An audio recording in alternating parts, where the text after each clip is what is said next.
Welcome to The Human Experience, a podcast about the stories we live out every day and the importance of championing the vulnerability and courage of the storyteller. I'm your host, Jennifer Peterkin, and it was through my own lived story of experiencing domestic violence that this podcast was created. By traveling the globe and interviewing each guest in person, I am convinced now more than ever that stories have the power to change the world. You can join our community of storytellers by subscribing, leaving a rating and review, signing up for my newsletter, following me on Instagram, and more. Thank you for being here. In a world full of noise, to listen with intention is an act of resistance. Being around people who don't look and think like us can really expand our mind, and we can, learn a lot more. I just want to highlight the stories just because when you put a name to the face or the story, like, you are able to be more compassionate, more empathetic, and it's like, wow, like, this person went through X, Y, and Z to get here, to be part of the land of the free, because that is what America was made about, right? Being free and the freedom and being able to be who you want to be and things like that. Episode 40 of The Human Experience is Heidy's story. Heidy is a writer, speaker, podcast coach, and the host of the American Dreams in the Eyes of Immigrants podcast. As the daughter and wife of people that have immigrated to the United States, Heidy has had a lot of experience navigating the challenges and the triumphs immigrants have while building their homes and their lives in the U.S. Her podcast, The American Dream in the Eyes of Immigrants, is a platform for compassionate storytelling and understanding as she elevates the voices of those who may go unheard. You can find links to Heidy's website, podcast, and socials in the show notes. This episode was recorded in DeLand, Florida.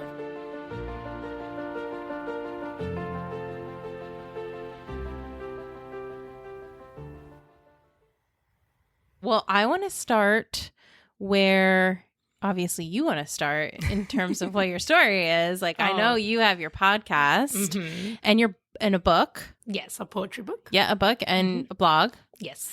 I mean, you got it all going on. I want to hit all of it. But I want to obviously start where you want to start. Like, what is your story to you? You have a podcast about immigrants and coming to America.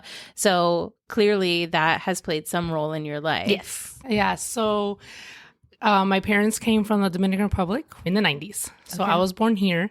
Well, born in New York, sorry. So born here in the United States. Yeah.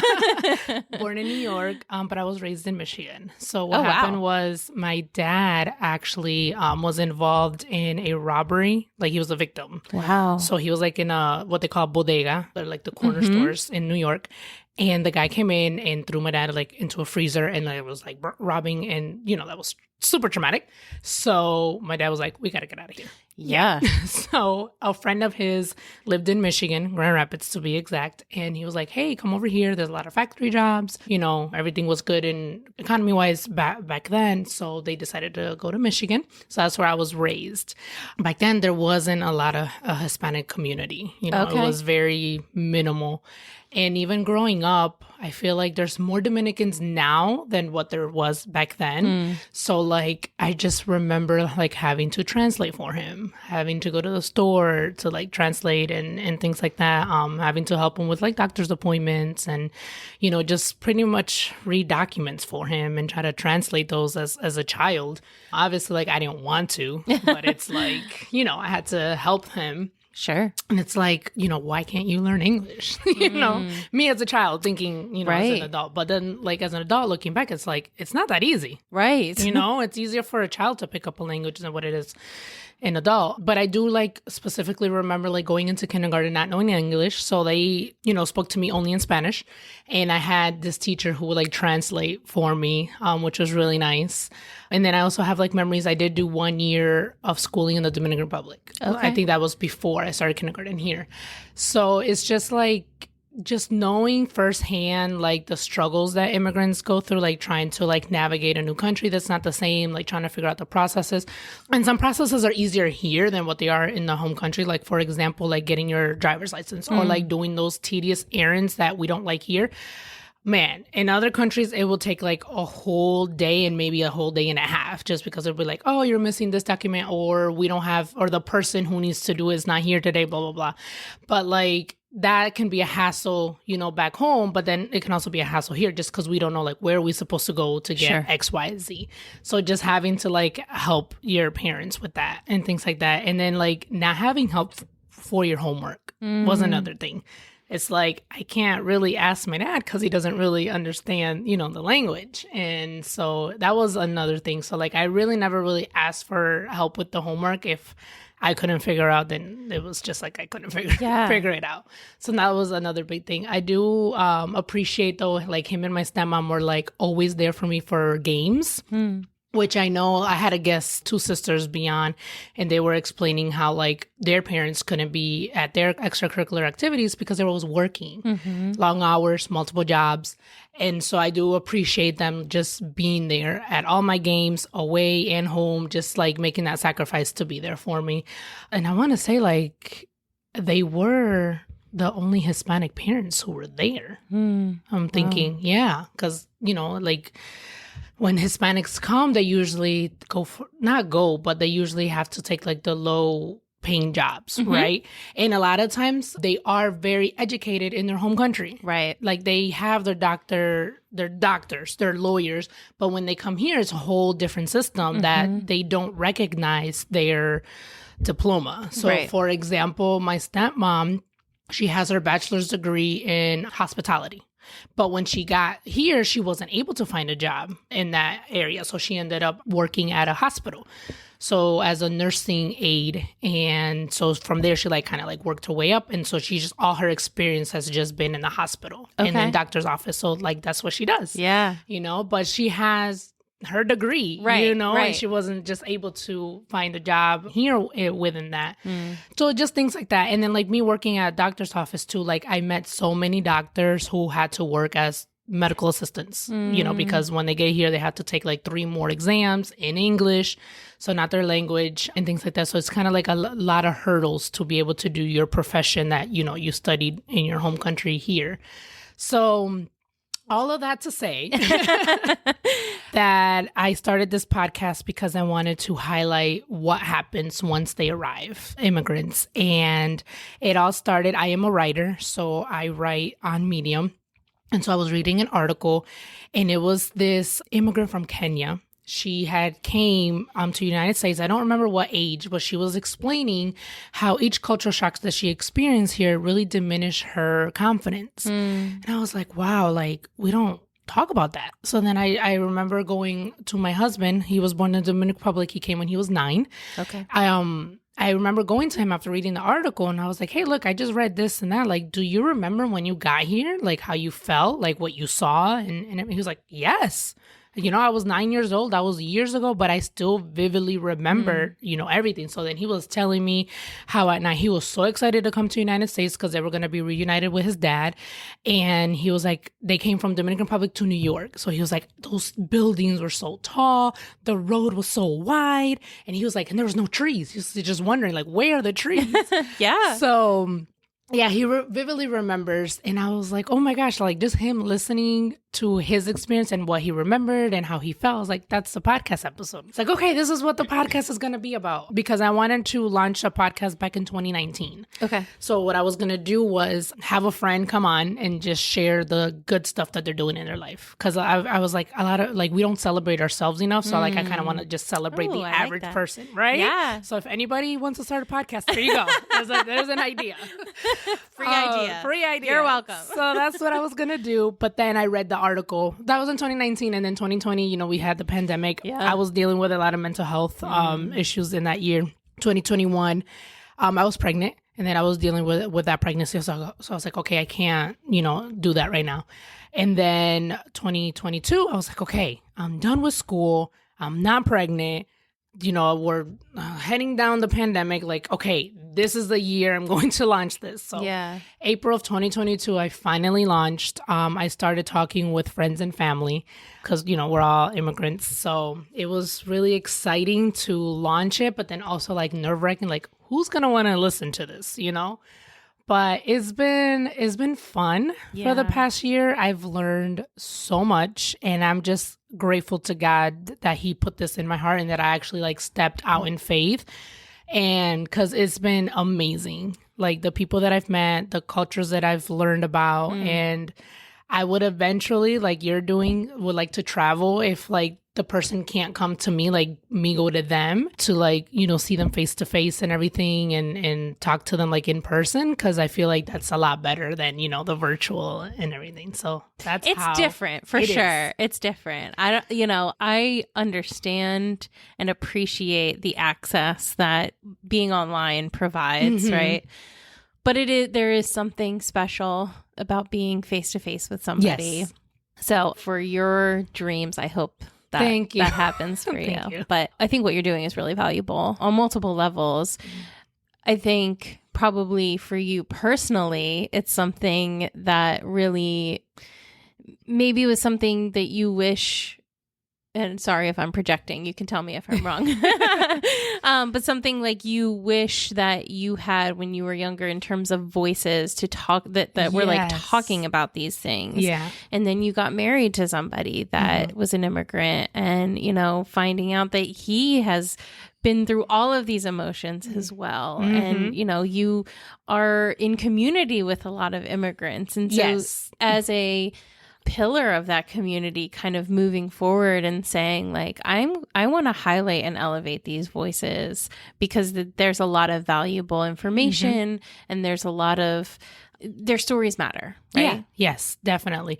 I never realized until I was older that I got more involved in like keeping up with the news to see what was going on. I never realized like what a negative light there was towards the immigration and immigrants.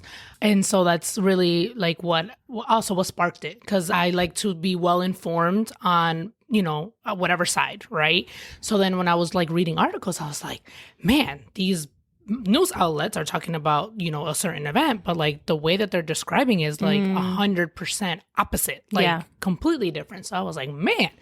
So I'm just like, I just want to highlight the stories just because when you put a name to the face or the story, like you are able to be more compassionate, more empathetic. And it's like, wow, like this person went through X, Y, and Z like to get here, to be part of the land of the free. Because that is what America was made about, right? Being free and the freedom and being able to be who you want to be and things like that. Because there are a lot of countries that, you know, oppress the people. Like they aren't able to express themselves. They aren't able to practice whatever religion they want to practice. They aren't able to do a lot of things that we are able to do here. And sometimes we, you know, take that for granted just because we don't know, right? So, for example, I had a guest from Ethiopia, and she explained how, like, the Ethiopian government, like, chooses their career depending on a 12th grade exam that they have to take.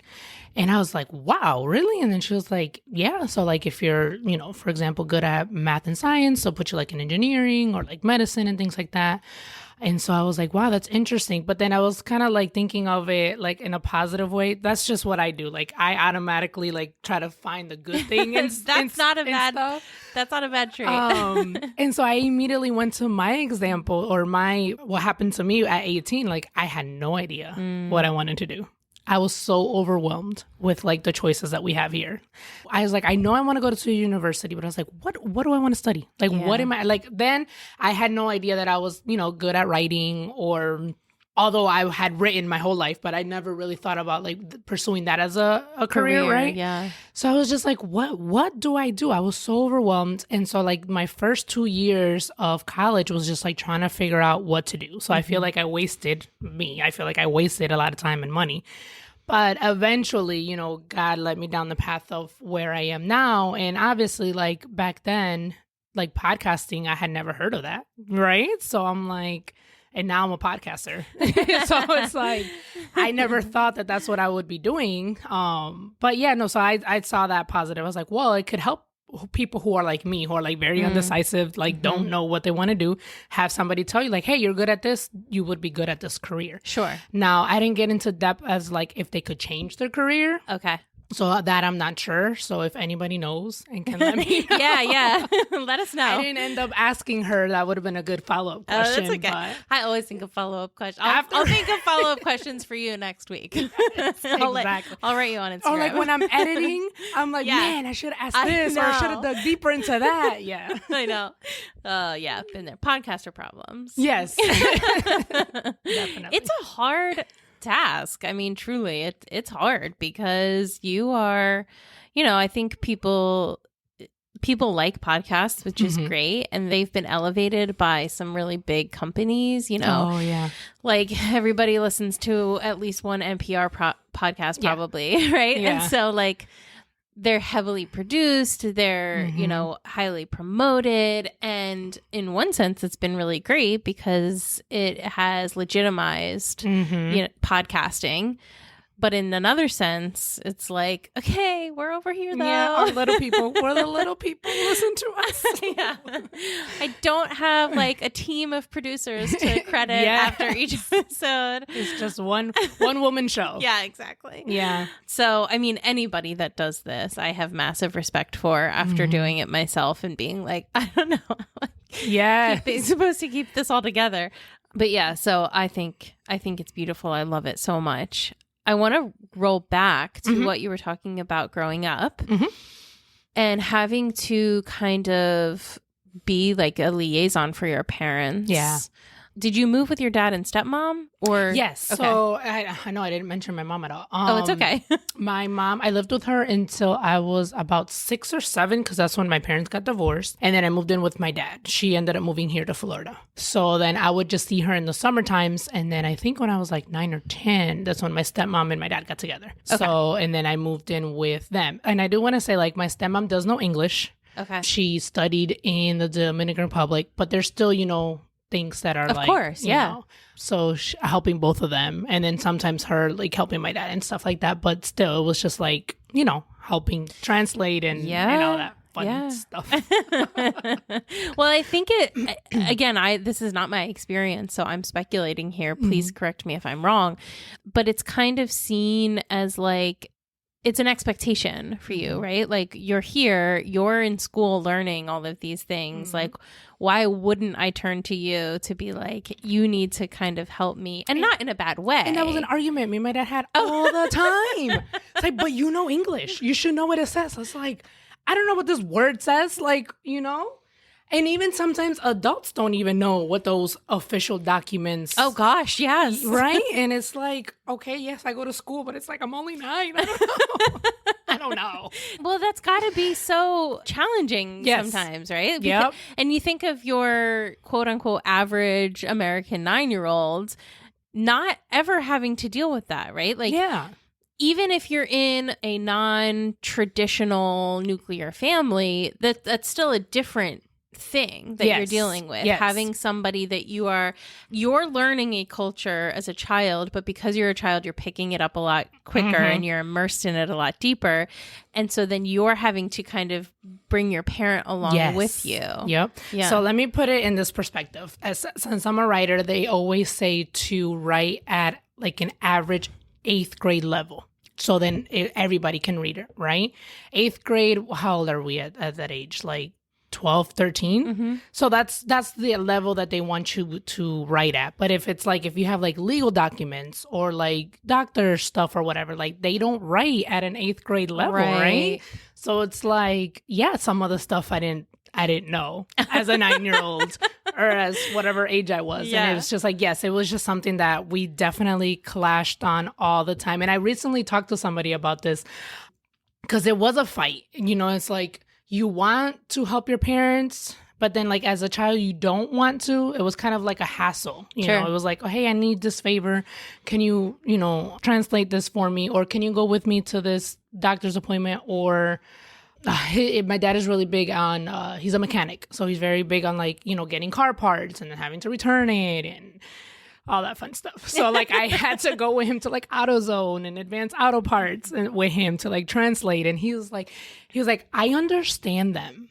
It's the me talking back. Yeah. that's where he struggled because he was like, a lot of people didn't want to understand him because of his accent. Yeah. Right? They didn't want to spend that extra time to try to understand him. Yeah. And so that's happened to him. That's happened to my stepmom, who I said did learn English in the Dominican Republic, but obviously she has her accent, and, her working in the medical field, she's gotten that multiple times. Like, I want a medical assistant that speaks English. Even now, she works from home, but she's on the phone. So she still gets patients that's like, can I talk to somebody who speaks English? It's heartbreaking, but she's kind of like, what do you mean? Like, I'm talking English. What do you think But I'm talking? it's the whole accent thing. And it's happened to my husband too. He was actually he had 2 separate occasions that he has told me about. I don't know if it's happened more than that, but one of them was over the phone. Somebody asked for somebody who speaks English, and he's like, I am speaking English. He's like, no, I want somebody to speak English. He was like, okay. So he transferred them. But the other one was, he was at work, and this was in Michigan, and him and his friend were, at lunch, I think it was, and they were just having a casual conversation in Spanish, and like a lady walked by and was like, you need to talk English. Then my husband looked at her, was like, but we're not talking to you. Yeah. Like, we're having a conversation. Yeah. Well, this is, the whole typical, this is America, speak English kind of thing. And it's like, but she's not even in the conversation. Right, Like, right. I understand if it was like them 3 and then like they Of course. spoke Spanish to like kind of exclude her or whatever. Like, yes, that's rude, but it's like them 2, his friend, are having a conversation. She's just walking by. Right. So it's just things like that has happened to our family that is just like, that's why my dad wanted me to go with him. It's like, sometimes they don't want to understand me and he just doesn't want to go through that. So Yeah. I was like, okay. I mean, obviously now I understand as I'm older, but as a child, you're just like, I want to play. Of course. Like, I don't want to do this. And you but- don't expect, there's grace for that, right? Yeah, like yeah. that you were a child. But that's really heartbreaking. And I think it really brings up a huge gap in our understanding that I think it's worth talking about, clearly. Just this idea that there's this like distrust and dislike. Oh, yeah. Just because of somebody has an accent. And I mean, even if they weren't speaking English, right? Like, I feel like we as Americans get so up on our high horse about like, everybody should speak English, but we're the first to go to a different country and expect everybody else there in their home to speak English to help us, right? Yeah. And we're very fortunate that a lot of the times that actually is is something, but that's lucky. Like, that's nice that can happen, but it's not because English is superior in any way. It's just the way the world is right now. So then when people come into our country, move to America, and they're not immediately immersed and adapted, we have very little patience for them. And that's wrong. Like, there's no reason why we should have such short fuses with this kind of thing. But I feel like it's been perpetuated a lot, and like media has a lot to do with that, and kind of fueling that distrust and dislike along the lines of like all of the, like you were saying before, how immigration is reported on and what the kind of stigma is there. So I think that's an excellent point, that even when people that speak English as a second language are speaking English, it's still not good enough. Yes. And it's like, staying on the language topic, I've realized, especially interviewing people from different countries, that they actually learn multiple languages in their home countries. Yeah. So it's not just their main language, it's, like 4 other in addition to English.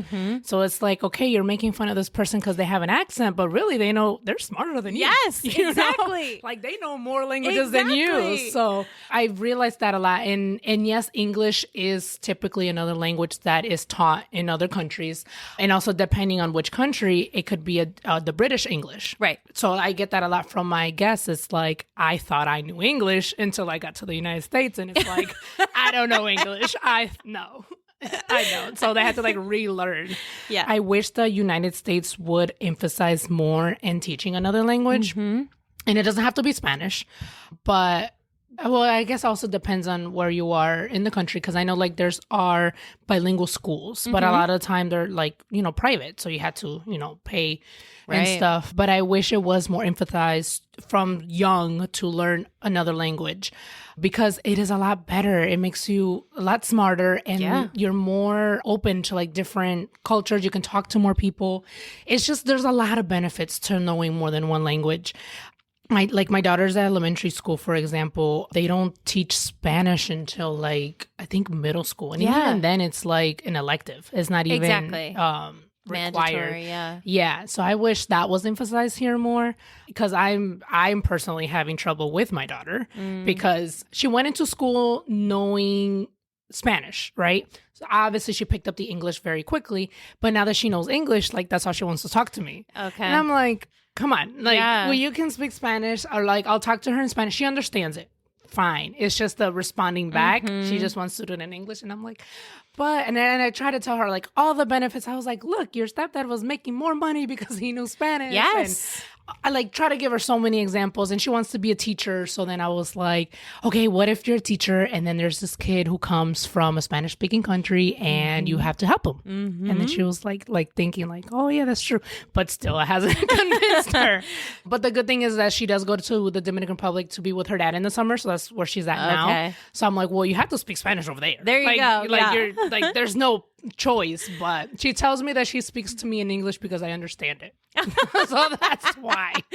It's so interesting though, because like as an adult, I wish so badly that I knew more. Yeah. And I didn't have parents that spoke a different language.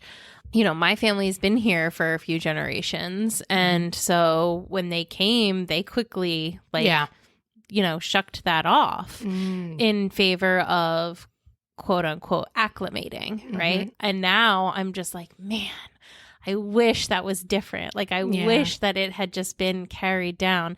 And I think that comes with age to a certain extent, right? Like she's around her American peers and like all of that stuff. But being somebody that travels all the time, and like every time I'm in another country and English is not the main language there and I'm speaking to somebody in English, I am just like, whether it's a waiter, a bus driver, a museum, host, whatever, I'm just like, man, I'm like sucking at this. I'm speaking to you in English and you're responding to me in English. And like, I wish I could speak to you in German or French or Italian or Spanish or whatever it is. And I just really, there's so much value in it. And I just want to like echo what you've already said, which is that Americans could benefit so much from being, introduced to languages from a young age. Yeah. Because like when I had to take Spanish starting in 8th grade, but I only had to take it for 2 years. And it was such a introductory thing, and I didn't get good grades doing it. So I dropped it after a couple of years because I was like, it's not helping me. I'm not getting good grades. Like, Exactly. And we had Spanish and weirdly German to choose from in my school. So those were the only 2 options. And it just was like this very small subset of the school experience, and not until later on in school. And I just think there would be so much value in teaching kids as soon as they start school. Like, why isn't that a part of expanding children's minds? And I agree. I think it makes us more intelligent. Yeah, no, it definitely does. I want to ask you a question. What? It's the podcaster in me. No, just about the Spanish teacher. Was she like Hispanic or was she? She was American who's speaking Spanish. Same. Yep. I took Spanish because it was a requirement for high school graduation. Okay. And I was like, but I already know Spanish. Yeah. So I tried to test out and I actually couldn't. I ended up being in Spanish 4 or something like that. So I was like, fine, I'll take Spanish 4. And then I realized, I was like, man, this is hard. Like, even for me who spoke Spanish. But it was just like, the grammar. I was just going to say, it's like the proper English stuff that English speakers wouldn't know either. Exactly. If they had to take an English class. Exactly. Yes. And so I was like, I was humbled a little bit. I will agree. But it was an American teacher who had, I don't know if she spoke Spanish, obviously with an accent, but I don't know if she had like just studied or she like specifically wanted to be a Spanish teacher. But yeah, that's what I wanted to ask, if it was a Hispanic person or an American who spoke Spanish. It was hard because she was in her first year of teaching. So she was young. And my class was the first that it started mandatory a year earlier than they had been doing. Okay. So it was 8th grade because weirdly enough, originally we had to take Latin in my school for 2 years. And then I took 1 year of Latin and then they changed the program and started the other languages, Spanish and German, a year earlier. Anyway, all that information you didn't really need. But this woman was young. It was her first year of teaching. And we were a bunch of shithead 8th graders. Giving her a hard time. Yeah. And it was just awful. I did not learn one thing in that class. And so when I moved to Spanish 2, then I was like, I have no idea what I'm doing. And I like struggled through Spanish 2. And my other Spanish teacher she was an immigrant. Anyway, just to say the foundation wasn't there. And so it made everything after that a lot harder. Yeah. And I quickly was like, forget it. It's not worth it. Yeah. And I wish I hadn't been like that. I also wish I had other options besides Spanish and German. Yeah. My family a few generations ago was from Italy, and I would have loved to learn Italian. Oh yeah.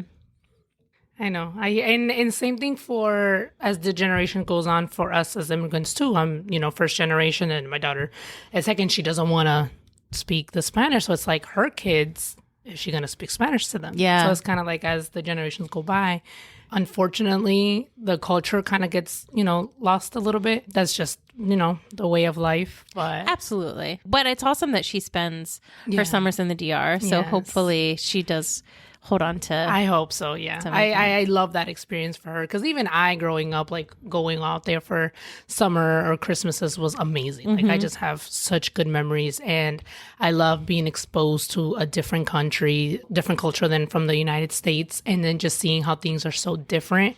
And you just immediately realize like how rich we are here in the United States.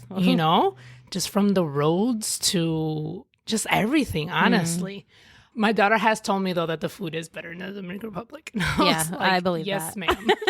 Yes, ma'am. You are correct. But no, just, having that experience it's amazing. And then also now I can use that to relate to my guests. Because a lot of the stuff that they say, I'm like, that reminds me of the Dominican Republic. Yeah. Yes, we do that too. And things like that. So it's obviously something that I experienced back then, but like now I can use it as an adult. Absolutely. Oh, it's beautiful. It is beautiful. And, culture is is a huge part of our identity, and so to ask somebody to drop that as soon as they enter a new country is really unfair, and also really limits our communities as well, right? Yeah. Like if the more culture you bring into a community, the more diverse an area is or a community is, I believe the better it is, just because you have to keep your mind open when it's not just a bunch of people that think and look like you. And you tend to have communities that thrive better and that have to go through things together and work through some hard things together that people that, look and talk and sound the same don't have to have those conversations. No, thank you for saying that, because lately I've been seeing that is one of the things that scares Americans about so many people coming is like, are we going to lose our American culture, right? Because we have so many different. But I was just thinking like, they're very adaptable. Yeah. Immigrants actually really adapt more to the American culture than them trying to change the culture here. Oh, 100%. Right?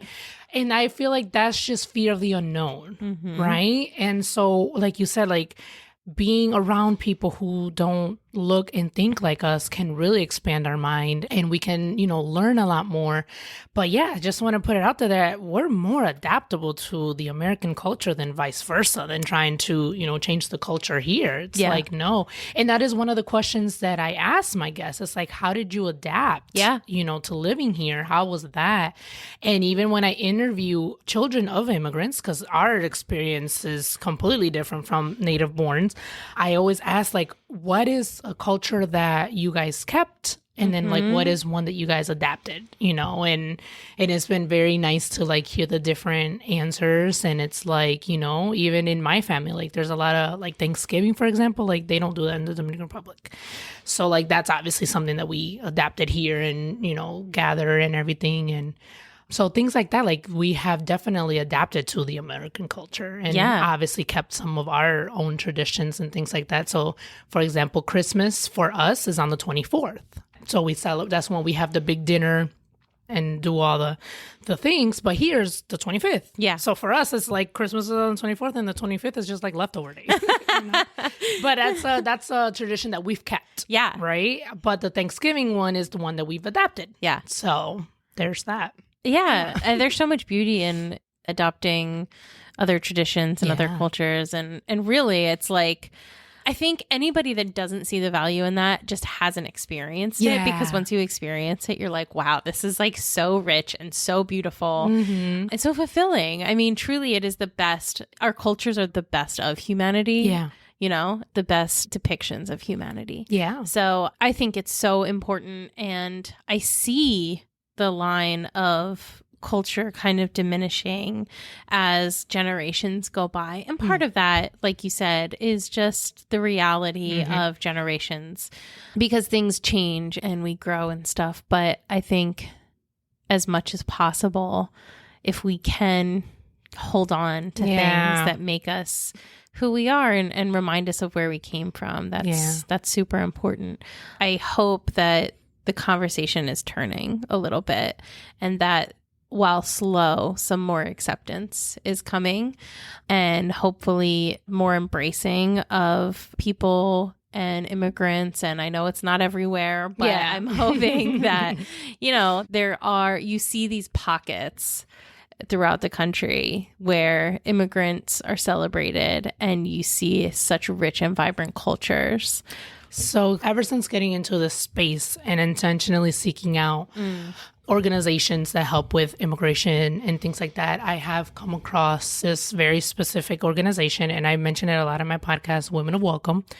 And they are led by, a white woman. And her intention with the organization is to share like biblical truths of how the Bible talks about immigration and how we should embrace and how we should treat, the vulnerable, because the Bible talks about that a lot. And so they started this organization in 2016, I think she says, or 2017. I interviewed the director recently. And it's just like spreading truth, biblical truth on how we should approach the thing that talks about immigration. And they have a Facebook group, they have an Instagram. And then they have Bible studies too that you can download to, help you see things in a biblical way.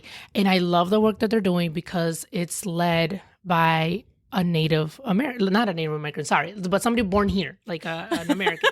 Sorry. No, it's like it's so because I'm so used to say native born and like immigrant, but she's not Native American. She's white. Jesus, I love that.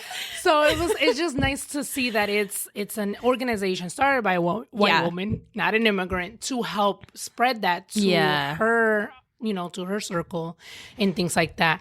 Because I feel like that's where the change can happen a little bit. It's someone who, look like, I'm not white, but so I can say somebody who looks like me, but somebody who is not an immigrant, who's doing the work for people who do look different than her. And I honestly appreciate all the work that they're doing. So I have seen that, and I have seen in the Facebook group, there are women from all over the country, and they talk about the work that they're doing in their community.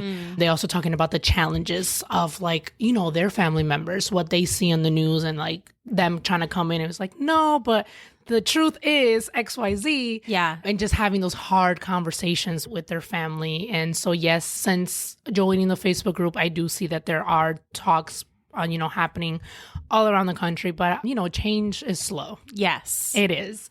And so I have been asked if I received like any like negativity because of my podcast. And I was like, not yet. I know that it will be coming, but not yet. But I do truly feel that this is my God-given purpose, because honestly, after I do an interview or after I meet with somebody, like I get such a high afterwards. And I'm just like, yes, Lord, like this is what I'm supposed to be doing. So just being part of that group has been amazing and has opened up my eyes too. It's like, okay, it's not just immigrants who care about this. There are non-immigrants who care. And I'm so grateful for that.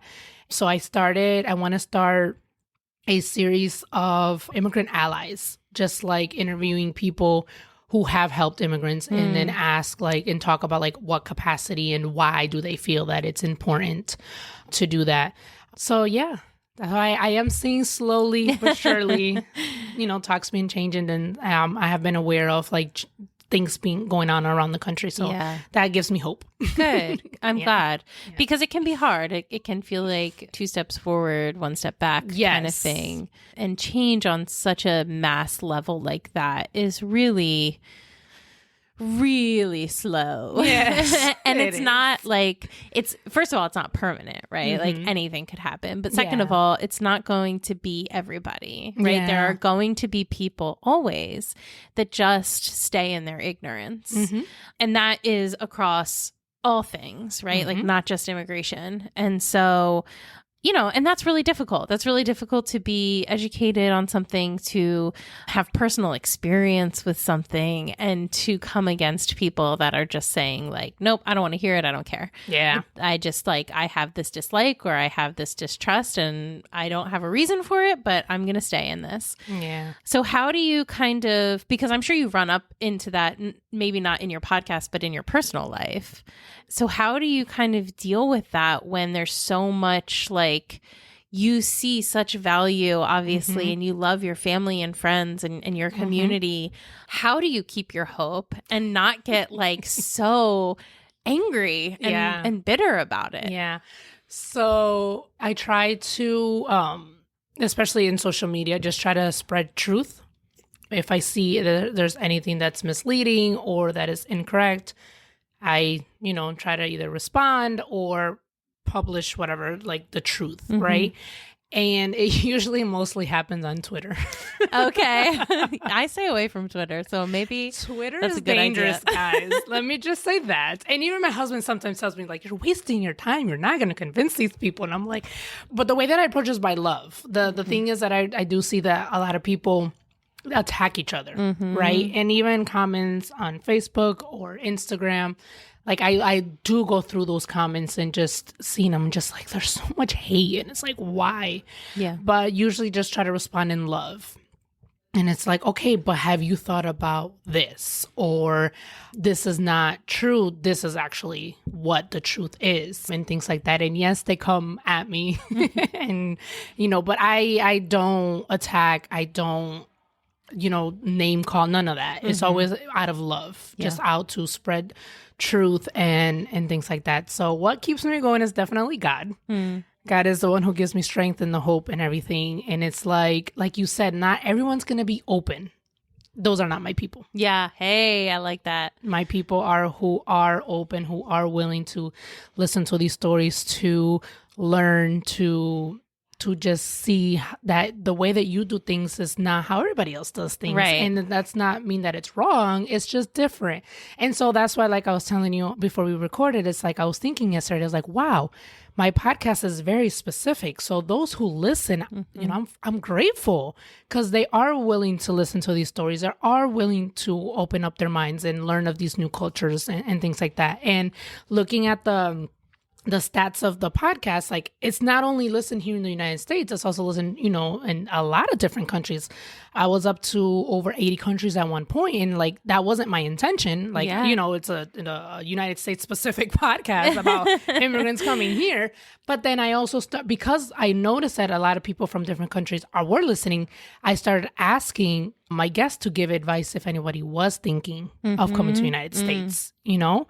Because they come from, you know, all over the world. And it's like, okay, now they can hear this experience of how people who have come, like what they actually went through. Because the other thing is, outside of the United States, there are people who have certain expectations of the United States before they come, you know, and I do ask my guests, and a lot of them does come from music videos, from movies, from TV shows. And so like they come and they think everything's going to be like the TV shows and the movies and everything. And once they get here, it's a hard reality, you know, so I'm glad that it is listened worldwide. And if there are somebody thinking of moving to the United States, they can get a realistic picture of what actually happens once you get here. That's really interesting. Yeah. Because I was talking about that with someone recently, how it's like, you know, every TV show or whatever takes place in New York or LA, right? And so because America is so big, the United States is so big, you know, I think most people don't realize how we have like every landscape there possibly is to have in the United States. And so you pick, like, you eeny, meeny, miny, moe and pick. And it's like you could land in the Midwest somewhere and be like, what the heck is this? Like, that happened to a guest of mine. It did. Her episode is not published yet, but they were fleeing a war, and she was like, literally, they just like went on the map and was like, this is where we're going to go. And it was like Kansas or something. Yes. And there was, I think her and her family were the only immigrant in the neighborhood. So it was hard for them because they didn't have anybody who spoke their language. They, you know, and they came from Europe. So people immediately thought that they were a white American. But then once they heard them talk, they're like, you know, like, you're not from here kind of thing. So it was really, that's exactly what it was. It was like, eeny, meeny, miny, moe, this is where we're going to land. But no, that is very true. Depending on where they go, depends on a lot of stuff, like what they experience. So for example, if they're used to like a tropical weather and they go to New York and like they see like this winter and the snow and everything, like that's been a huge cultural shock. Yes. I had a guest who she came as a little girl, and when she saw snow, she thought the sky was falling. Oh, wow. So she was afraid, terrified to go outside, and like they had to like bribe her, like, we're gonna get you ice cream or whatever, like to go outside, because she was just terrified of the snow. So, like, who cares about ice cream? The sky is falling. The sky is falling, exactly. So yeah, it depends. If you land in California, that's a whole different thing than landing in New York. Absolutely. And even up north, Michigan, compared to Florida, it's just completely different. We have like little countries within our country. We do, truly, because then you also talk about the culture, like, you know, for whatever it's worth, American culture, it exists, but it exists because all of the other cultures exist, right? Like, so there's that. But then also you have New York culture and California culture, and that is totally different. And then you have Midwest culture, and then you have the South culture. Yeah. Like, it's all so different. And so again, you see something on TV, which is generally either a New York or California culture. And then anything that's not that is so weird. And so like, what did I step into? Yeah, exactly. Yeah. And there's no other, you know, we can have obviously very big misconceptions about other cultures as well. But we don't necessarily watch TV shows or music videos to find out about the culture, because nowhere else is as widespread. Like, American TV and movies are so popular, and music are so popular worldwide, and nothing else really is like that going the other way. So, you know, we don't have that as much. We have our own preconceived notions based on like nonsense as well. So I don't want to pretend we don't, but yeah, it's a really interesting kind of piece of the puzzle there. Yeah. So yeah. How did you meet your husband? We met through mutual friends here in Florida. Okay. Funny story. He lived in Michigan also for 15 years, but we didn't meet in Michigan. We met here. And So also, wait, what? Why Michigan? I don't know. No. The reason, well, yeah, I had mentioned the reason why my dad moved was because of the work and his traumatic experience. But they also moved from Dominican Republic to New York. And then I believe it was that they needed to, what was it? I think his mom had found a job in Michigan. Okay. I think they were just looking out of New York. And I believe she was also told, like, you know, there's jobs here. I can't remember how his mom got to Michigan, but she was like, I'm going to go for 2 weeks to find a job. And if I get a job, then we're moving. And I think it was like a few days later, like she got a job. And so she was like, okay, we're moving. He didn't want to move at all. He was 14 from New York to Michigan. So he was 14. He was just getting used to, from 9 to 14, just getting used to living in New York, you know, friends and everything. They were heavily involved in church, Seventh-day Adventist. So it was like church was like every day of the week. So then they moved in Michigan. And so he actually knew some of my family members. Oh. Yeah. So he worked with my uncle and my aunt in the same company. And then he went to church with one of my cousins. And so, yeah, he knew my family members. My stepmom knew him before, like, we ever got together. Interesting. But we didn't meet each other in Michigan. We met in Florida with mutual friends. And so, yeah, we like knew of each other. And then one day, my Facebook anniversary, a friendship anniversary thing came up. And so I sent him a message like, hey, we've been friends for a year. And he was like, how can that be? I feel like I barely know you. And so he sent me his number. And yeah. And the rest is history. He says that I was the one who was interested first because I sent that friend anniversary. But I was like, you gave me your number first. Yeah. So it didn't have to get that serious. Exactly. But I'm glad it did. Yeah, exactly. But P.S. Yes. That's Yeah. good. So yeah, the rest is history. We just, started texting and talking, and then there was a Jay-Z concert that I was going to go to with my aunt. And then I remember sending him, because he was also a huge Jay-Z fan. So I remember sending him the picture of the ticket. And then he was like, oh, you're going? I was like, yeah, I'm going with my aunt, who he knew. And so, but as soon as I sent him that picture, I felt like something was going to happen, that she wasn't going to be able to go. And that's exactly what happened. She got sick. And she was like, I was like, you need to get better before this concert. Yeah. I'm going to go with or without you. Yep. Like, it's Jay-Z. No, like, I got to go. So she ended up getting, I think she had the flu. So she really couldn't go. And she was like, fine, see if Jonathan wants to go. And I was like, I don't know. Like, we haven't talked about like going on a date or anything like that. So then she was like, he's the only one I would give up my ticket for. I was like, okay. So I sent him a text message literally the day before. I was like, hey, my aunt can't go. Are you free tomorrow night? And then he was like, sure. And I was like, oh, no way. So that was our first date. Oh, sweet. Jay-Z concert. And then we went out. Could be worse. To eat. And it was an amazing time. Like, it was amazing. So that's our little story. Good. That's awesome. What brought you both to Florida? Me, it was after my daughter was born. Like 4 months after my daughter was born, I was pretty much the only one left in Michigan. So I was just like by myself. Oh, your dad's not there anymore? No, they had moved to Florida. When was it? Oh, after I graduated high school. Oh, okay. So they were actually trying to leave my last school year. And I was like, you guys, what are you doing? Like, I literally have gone to school with these people since third grade. Yeah. Seriously. So they waited an additional year till after I graduated, and then they left. And I stayed back in Michigan. I did the year and a half there of college, and I ended up getting pregnant. And so I was like by myself, and I was like, okay, I need to, just be with family. So yeah, went down to Florida, and then he moved. He lived in Michigan a total of 15 years. And by the time he was 30, he was like, I need a change in my life. Like, it was like, I just keep doing the same thing over and over and over again.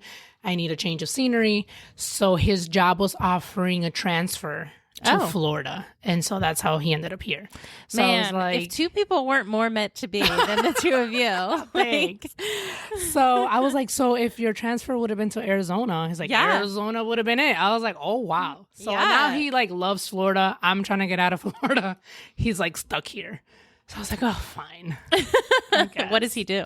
He works for Farmers Insurance, but based out of Farmers Insurance, there's an umbrella of an insurance company called Bristol West. Okay. So he works with them, and he's a coverage analyst. So when people get into accidents and they don't have insurance, he gets that claim. Oh, so he's the bearer of bad news. Wow. Yeah, that does not sound like a fun job. I told him, I was like, literally, you give bad news all day. Yeah. That's what you do. Does he like his job? No.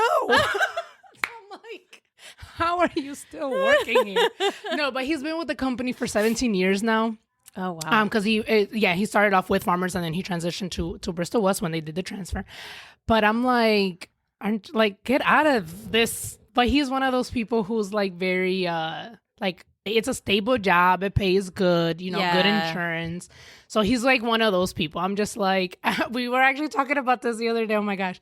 In the 6 years that we've been together, I've had, and this probably sounds really bad, I've had 7 different jobs. No, it doesn't. Okay. Mm-hmm. And he's had 1, So I'm just like, I'm just that go-getter. And if I'm not happy, I'm not going to stay, Or if I had good opportunities, I'm going to go for them.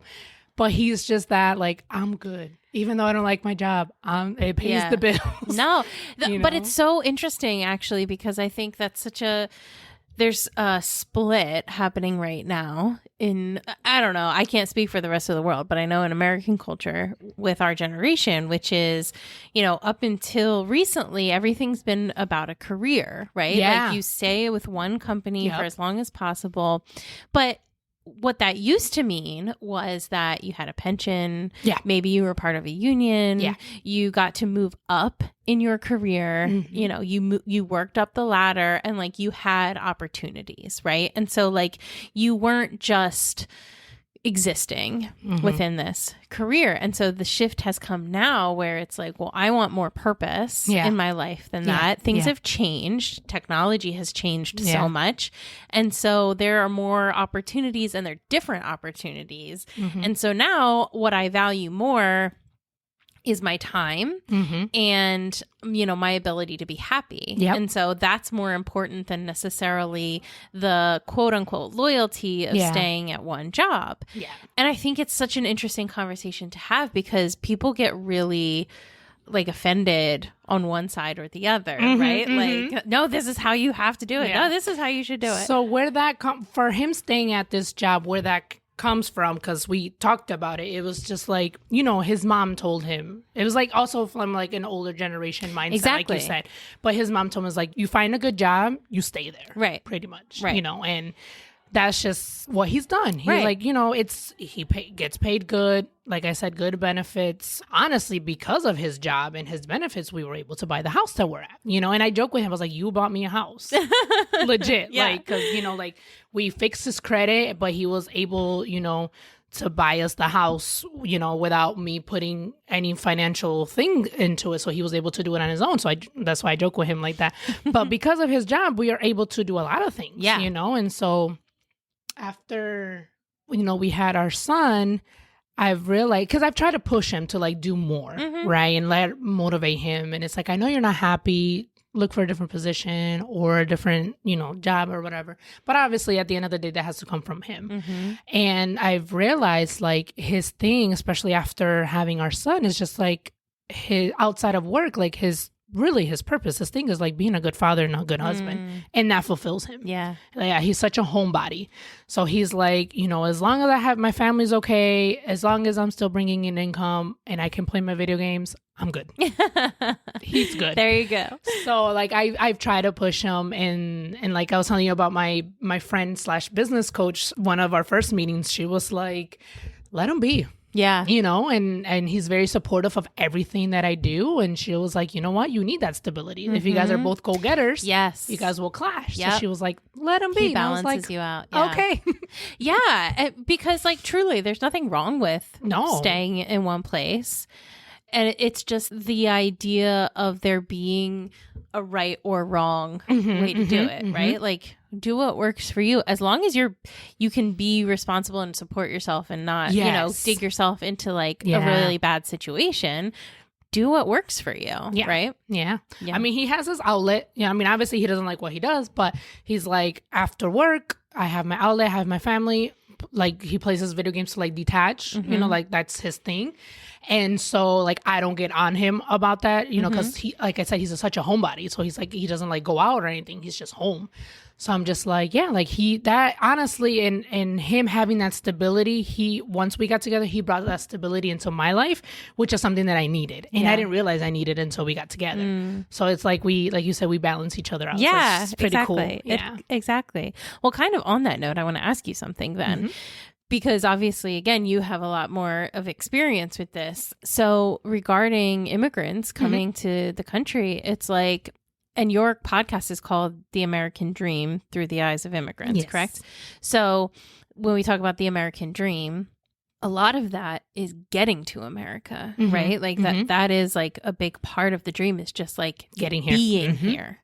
So do you think on some level for a lot of immigrants too, because I do notice that, you know, the people that tend to be like a little looser with like, I don't want to be settled, I want to be kind of around, are people that haven't made that initial move, right?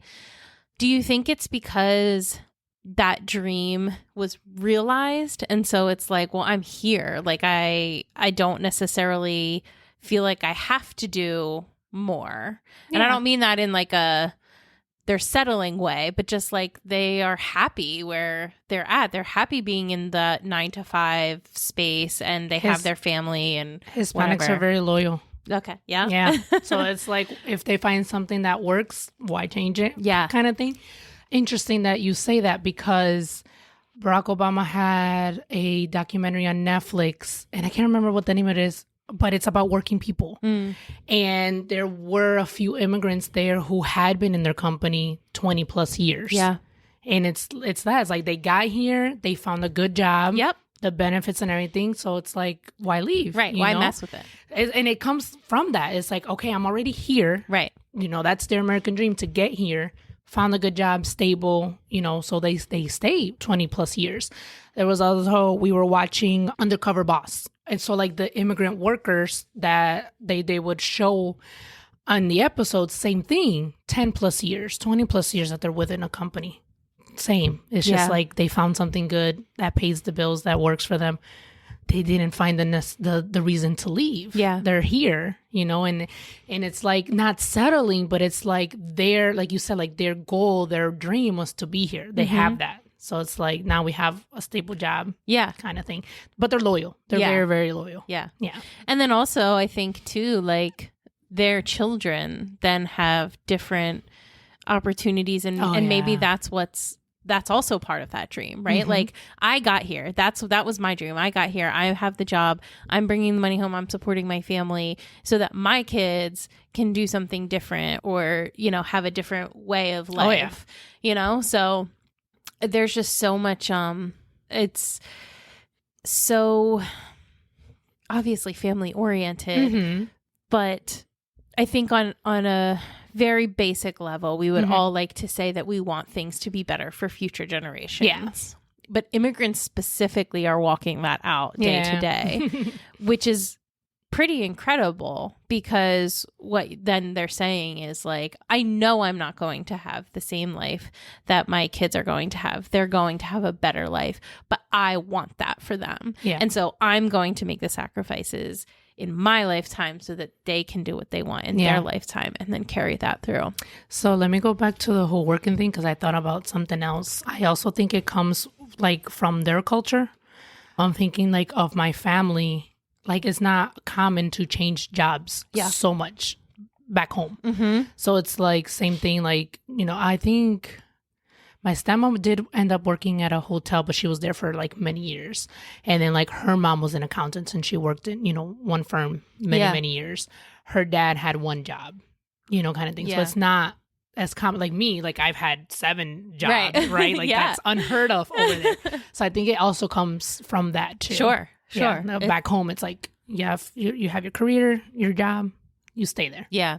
I think that is a very American trait too, right? Like to change, Well, and just the idea that there's so much opportunity that you can. which is, you know, a the very land of beautiful opportunities. That's what they call it. Yes. It's a beautiful expression. Yeah, I mean, and that's why I've had change so much, honestly. Sometimes it was because I was unhappy.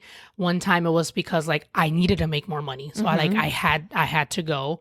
And then the other one was my most recent job. I wasn't looking for a job. I was perfectly fine where I was at. And my friend told me like my job needs coders. I'm a medical coding analyst now. And so she was like, we need coders. And I was like, I'm good where I'm at. Like I legit saw myself long term at the hospital I was working. I was like, I'm going to work my way up the ladder. I'm going to be the CEO of this hospital. That was my dream. Yes. And so she was like, no, we need coders. And she was like, the starting pay is XYZ, which was like almost $20,000 that I was making. And I was like, hold up. Yeah. So I told my husband that. I was like, wait, this is a starting pay. He was like, where do you apply? Let's go. I was like, okay. So I applied and I just left it in God's hands. That's legit what I said. I was like, if it's for me, God, you'll make a way. Yep. And when they called me, I forgot that I had applied because they called me like 2 weeks later because that's how much I wanted this job, you know? I completely forgot that I had applied. And so long story short, I ended up, you know, getting the job and the position, but it was like because of an opportunity that came up. I wasn't looking for it, but it's like God, you know, blessed me with $20,000 more. Hey, yes. Fantastic. Yes. I love that. So looking ahead, what are your hopes for your podcast, but also the extension, but the extension of that, immigrants in general? Like, you know, you obviously have a stake in this game. So, oh my gosh, there's so much. And I get a new idea every single day. Great. Like I know my husband's tired of like, oh, we could do this or we could do that. But okay. So first I want to write a book. I want to write another book. And yes, another book.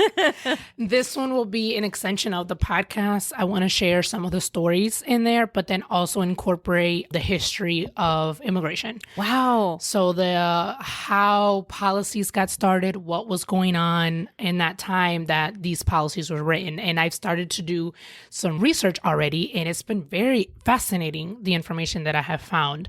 So I want to write a book, and then I also would like to do a documentary that like sharing the stories of people and like kind of sharing like their everyday life, right? And then I also want to do like a TV show. Yes. So I'm Girl, I am there. Dream it. Let's go. So I am thinking, and I am saying this now because I'm putting it out there because it's going to happen. Yes. It is. So my TV show is, I want to incorporate food. Okay. With it because one, I'm a foodie. I love food. I love trying new food. But I also was thinking like, if the guest likes to cook, they can cook like their traditional meal.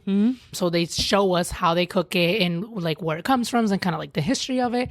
And then while we sit down and eat, they can tell us their immigration story. Stop it. I love that. I would read, watch, and listen to all of those things. So yes. So those are my expansion of the podcast. I'm like, man, there's so much that I could do with this. And so I've been writing it all down, thinking of ways. Right now, my goal is just to expand the reach of the podcast. Yeah. But eventually I would like for it obviously to get bigger and things like that. So yeah, those are my... Honestly, I'm so happy that you put it out there because I think it's so important to dream that on a massive scale, right? Like you're only limiting yourself if you're limiting your dreams. But what I also love about your project is that all it is doing is highlighting voices, is elevating voices that don't often get heard. Yes. You know, I've talked about this several times with several of my guests, but there's so much celebrity culture. We place such value on celebrity in our community or in our culture. And, you know, not that it's inherently bad, but we often diminish other voices in favor of those we've deemed worthy of our time and attention for really no purpose other than they have been deemed famous within the context of our culture. Well, I do want to interview some famous immigrants, though. Hey, that's great. I'm no knocking that. And honestly, like, this isn't to bash celebrities at all. Just to say, like, I love that what you're doing, because it's also something that's really close to my heart, is trying to elevate stories of people that don't have a platform to tell them necessarily. And if you get other people that do have a platform to tell their stories, that's also fantastic. But I love the concept that you're traveling and doing the face-to-face, because we had talked before, and I told you, like, I would love to do that. Yeah. Like, be able to go to their place and just talk, or have them come here, and then we can do that face to face. Because I am going to start launching a podcast, or not a podcast, sorry, YouTube channel with the podcast. Okay. Because from when I started, it was audio only. So it's been audio only. So then I was like, okay, it's better to put the face, you know? So it would be amazing to be able to travel and like see that. But eventually when I get the TV show, that's what I'm going to be doing. There you go. Yes, that's right. That's right. Fantastic. I love it. I love it so much. So I want to know where everybody can find you, because you have a bunch of stuff out. I do. I know I do so much. You can find me on Instagram. My handle is my name, Heidy, period, DELACRUZ 13. So Heidy, period, De La Cruz 13. There you can find the link to everything. I have a weekly newsletter that is like a personal development, you know, tips and stuff. I also share like book reviews and like my opinions on different things, and faith-based encouragement posts. So there's the link to that. There's the link to my podcast, The American Dream in the Eyes of Immigrants, and the link to my poetry book is there as well, and my blog and journals and notebooks. Perfect. Everything.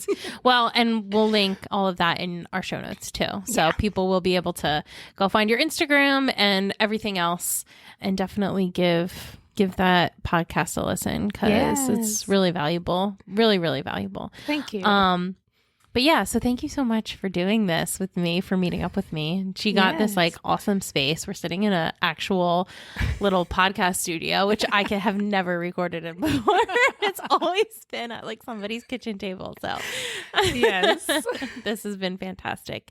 And it's been great to meet you in person, because we've been talking for a few weeks. So yeah. All right. Well, best of luck with everything that you're doing. And I can't wait to watch your TV show one day and be like, I knew about this. I knew this was gonna happen. Thank you so much for having me and being, you know, willing to do this face to face, and actually willing to give me the platform to talk about it, because you know, not everybody cares, but thank you.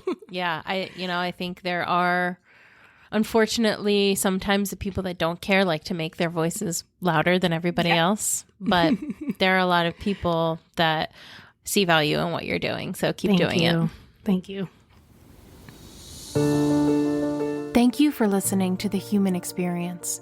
If you enjoyed this episode and you'd like to help support the podcast, please subscribe, share it with your friends and family, share it on social media, and rate and review it on Apple Podcasts and Spotify. You can also support the podcast financially by going to my website, thehxpod.com, linked in the show notes, and clicking on Donate. It takes a lot of time and resources to create this podcast, so every little bit helps. Everyone has a story, and I'd love to hear yours. So be sure to check out the show notes for more information about how to stay in touch. Do good and love well.